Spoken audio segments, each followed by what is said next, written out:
Donner vie au symbole et raconter l'artiste, tels sont les enjeux de cette projection de 12 minutes pensée pour rendre hommage à George Sand. Un spectacle entre le film d'animation et l'attraction visuelle rendu possible grâce au travail de la société spectaculaire qui a dû travailler avec la pression de rendre hommage au monument que représente George Sand.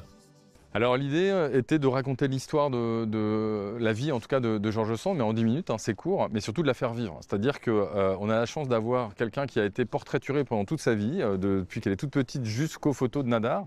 Et là, on a essayé d'animer tous ces portraits, de la faire exister comme un dessin animé ou comme un film d'animation, et de la faire vraiment vivre. C'est-à-dire, c'est sa voix, on la voit bouger, et il y a quand même des sujets de mapping qui sont généralement plus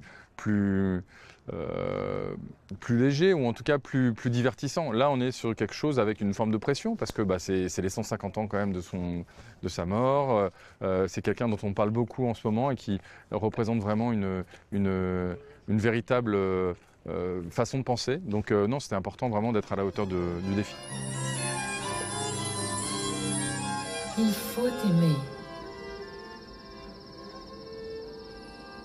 L'amour est une folie, mais quand elle est incurable, il faut céder. Une projection qui épouse le relief et les formes du château Raoul pour donner vie à l'histoire. Intitulée Chevaucher vers la liberté, cette production visuelle et sonore propose un voyage parmi différents tableaux biographiques. Un événement qui inaugure avec un peu d'avance une année 2026 pensée comme une célébration de George Sand dans le Berry. C'est vraiment le point de départ des festivités pour le 150e anniversaire de sa mort. Et il fallait aussi que cet événement de mapping sur le château Raoul soit à la hauteur de ce 150e anniversaire, puisque c'était le point de départ.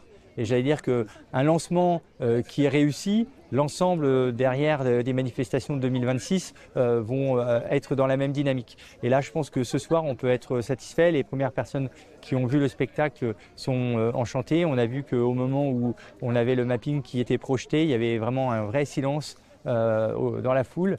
Et ça, c'était vraiment un signe que les gens étaient portés. Ce rendez-vous féerique avec George Sand est à découvrir gratuitement de 18h à 20h jusqu'au 4 janvier 2026 prochain.